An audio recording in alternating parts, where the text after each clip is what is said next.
semuanya, Assalamualaikum. Yeah, I don't wanna fall asleep, I don't wanna pass away. I've been thinking of our future cause I'll never see. Di channel YouTube-nya aku, Vira Apriliani. Nah, di sini adalah video keduanya aku dalam bentuk penugasan kimia. Nah, di sini penugasan kali ini agak sedikit berbeda, yaitu kali ini saya akan mempresentasikan yang saya sudah kerjakan sebelumnya. Dan kali ini saya akan menjelaskan tentang gimana sih cara menghitung kalor pada bahan bakar, contohnya minyak bumi, minyak tanah, atau minyak goreng bekas, bensin, dan lain sebagainya. Dan juga dampak apa sih yang terjadi kalau terjadi pembakaran yang tidak sempurna terhadap yang pertama lingkungan, yang berhubungan dengan iklim dan udara, yang kedua adalah kesehatan atau kesehatan yang mencakup diri kita sendiri, dan yang ketiga yaitu ekonomi. Nah, nilai ekonominya itu gimana? Apakah pengaruh juga atau enggak nanti? Nah, untuk itu, sebelum mulai video itu, klik tombol like di bawah ini dan juga jangan lupa untuk subscribe agar aku selalu bersemangat dalam mengerjakan tugas dan juga mengupload ke YouTube-nya. Dan untuk itu, berikut videonya. Teman-teman, sampai sini kalian udah tahu belum sih tentang bahan bakar? Hayo, udah tahu belum? Nah, jadi bahan bakar itu sendiri kalau secara logika saya juga mengartikannya sebagai minyak tanah, hal-hal seperti itu, atau bensin dan lain sebagainya.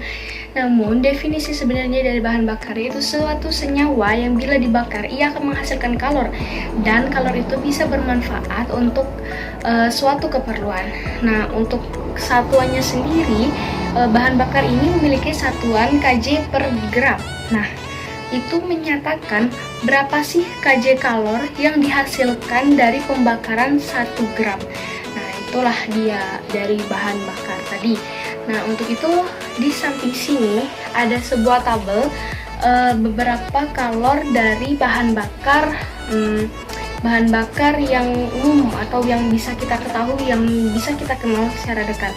Nah, di sini ada beberapa tabelnya. Nanti saya akan memberitahu bagaimana cara menghitung kalor dari suatu pembakaran. Nah, jadi teman-teman simak ya untuk penjelasan contoh soalnya. Jadi di sini saya ada satu contoh soal yang menyangkut dengan mencari nilai kalor dari LPG. Nah, itu berikut adalah soalnya. Untuk LPG, nilai kalor bakarnya yaitu 40 kJ per gram. Sehingga dengan uang Rp7.000 dapat diperoleh 1000 gram LPG dan kalor sebanyak titik-titik. Nah, jadi untuk pencariannya, yang pertama yang perlu kita hitung yaitu nilai kalor bakarnya dari LPG ini yaitu 48 kJ per gram tadi, kita kalikan dengan hasil yang diperolehnya dari uang Rp7.000 tadi. Nah, jadi 40 kJ per gram dikali 1000 gram. Nah, untuk hasilnya yaitu 40.000 kJ. Dan tahap selanjutnya yaitu setiap rupiah mendapatkan kalor sebanyak 40.000. Berarti kita bagikan 40.000 hasil dari kita mencari nilai kalornya tadi dibagi dengan 7.000 atau uang yang dimiliki sebelumnya, sehingga didapatkan hasil 5,70 kJ per gram. Nah, itulah kalor untuk LPG-nya. Teman, itulah contoh soal mengenai perhitungan bahan bakar yang bisa kita dapatkan, dan itu sangat simple caranya ya. Kecuali ada soal yang mungkin hot yang dapat kita pikirkan secara nalar ataupun apa itu, nanti kita pelajari lebih lanjut bersama guru pengkampu. Dan untuk selanjutnya saya akan menjelaskan bagaimana sih dampaknya jika terjadi pembakaran yang tidak sempurna, dan dampaknya itu kepada lingkungan seperti apa, kesehatan seperti apa, ekonomi seperti apa. Berikut adalah penjelasannya. Nah, teman-teman, jadi yang pertama akan saya bahas yaitu dampak pembakaran yang tidak sempurna kepada lingkungan. Jadi pembakaran yang tidak sempurna itu dapat menyebabkan polusi udara, iklim, lingkungan, tanah, dan juga perairan. Nah, di sini saya memiliki dampak yang berkaitan dengan udara dan iklim. Jadi di sini Hasil pembakaran tidak sempurna melepas gas-gas seperti karbon dioksida atau CO2, nitrogen oksida NOx, dan juga sulfis dioksida yaitu SO2 yang menyebabkan pencemaran udara. Dah pasti dong, kita juga itu akan berbahaya banget kalau terjadi seperti itu. Nah, untuk dampaknya yang pertama saya dapatkan untuk emisi NOx, nitrogen oksida, yaitu jika dia NOx ini atau nitrogen oksida ini sebagian di udara, dia akan menjadi asam nitrat dan akan terjadi hujan asam. Nah, bayangin lingkungan kita udah terjadi hujan asam itu udah itu ya, itu juga berdampak juga untuk kita sendiri juga. Nah, yang kedua ini emisi SO2 atau sulfur dioksida atau pelepasan gas SO ke udara yang berasal dari pembakaran bahan fosil dan perebusan logam, dan ini bisa menyebabkan hujan asam juga. Jadi ini sangat berbahaya banget untuk lingkungan kita, terutama udara itu yang kita hidupkan. Nah, itu juga akan mengganggu untuk pernapasan kita pastinya jika itu udah terlalu bahaya untuk kita. Dan yang terakhir yaitu emisi CO2 atau karbon dioksida.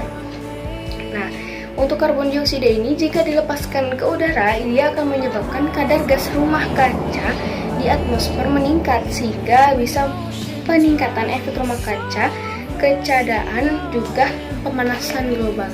Nah, itu dia. Jadi banyak sekali sebenarnya dampak-dampaknya yang bisa saya ambil. Tapi di sini saya ambil 3 yang bersangkutan dengan karbon dioksida, nitrogen dioksida, dan juga sulfis dioksida. Nah, untuk itu bisa dipahami untuk lingkungannya tersendiri. Nah, teman-teman, untuk yang kedua aku akan mengambil dampak yang bagi kesehatan. Untuk kesehatan pasti ini sangat berbahaya sekali ya teman-teman, tentunya itu apalagi untuk yang fisiknya itu udah mulai menua atau bisa disebut dengan melemah. Nah, jadi di sini dampak beberapa dari pembakaran yang tidak sempurna atau pembakaran tidak berhasil bisa kita sebut seperti itu.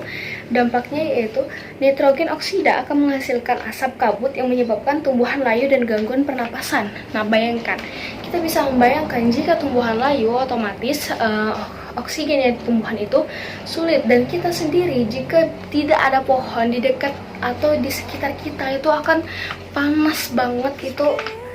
Itu kita akan udah, apalagi itu udah layu, terjadi pembakaran yang salah itu, dan itu mengganggu banget tuh pernapasan. Apalagi di masa pandemi sekarang jika kita menggunakan masker dan cuacanya itu panas di atas, misalnya cuacanya itu 38 derajat untuk cuacanya sendiri, itu kita udah kepanasan di dalam suatu ruangan itu, apalagi pakai masker.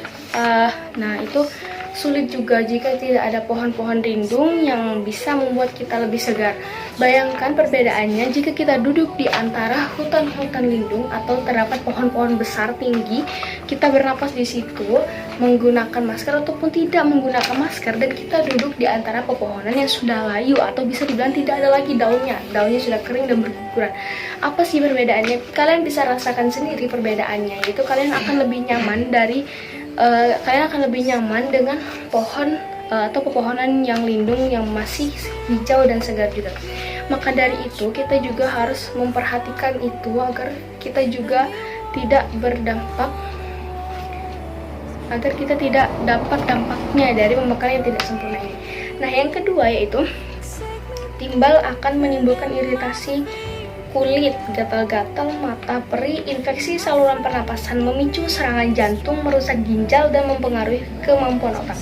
Bayangkan dampaknya bisa sesampai itu untuk kesehatan kita, dan itu sangat berbahaya banget. Apalagi itu udah memicu serangan jantung, merusak ginjal, dan mempengaruhi pengaruhan otak. Itu semua organ dalam tubuh kita, dan sebaiknya kita jaga benar-benar jika terjadi pembakaran tersebut. Carilah lingkungan yang jauh dengan terjadinya pembakaran tersebut, karena jika itu tidak berhasil dan dampaknya tadi sangat berbahaya untuk organ-organ dalam tubuh kita ini.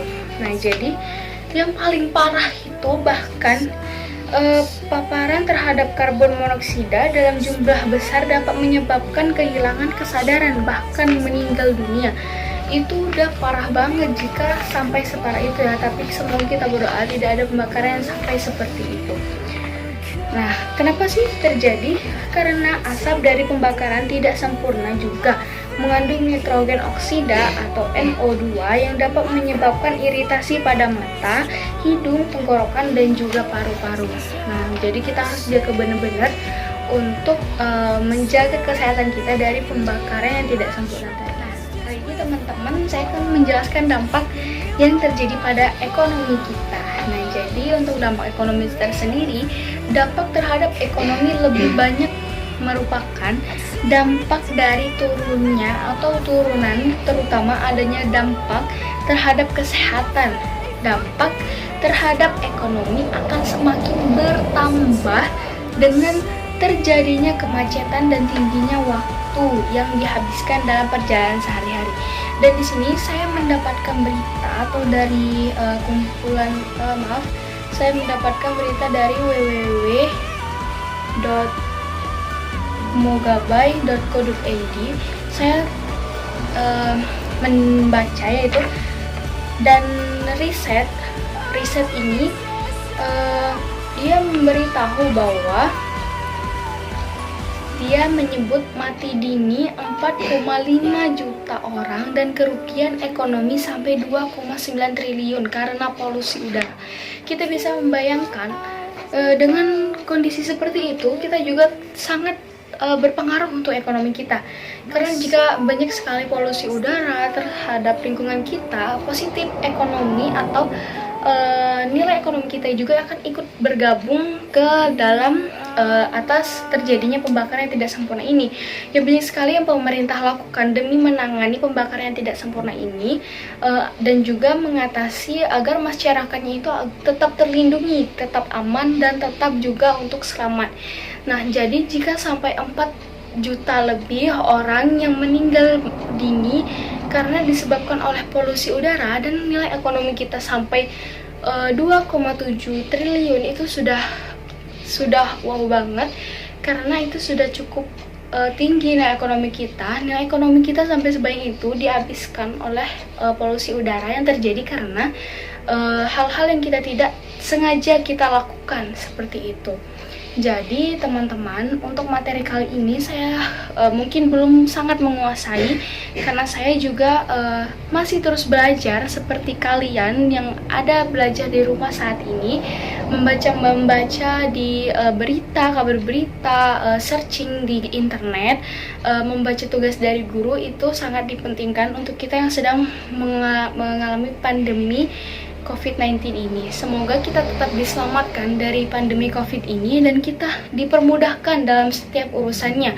Semua urusan pembelajaran, pekerjaan, ibadah, dan lain sebagainya, kita berharap kita tetap dalam lindungan Allah Subhanahu wa Ta'ala. Dan di materi kali ini saya minta maaf jika cara pembicaraan saya kurang lengkap, salah, ataupun ada perkataan yang bisa menyinggung kalian semua.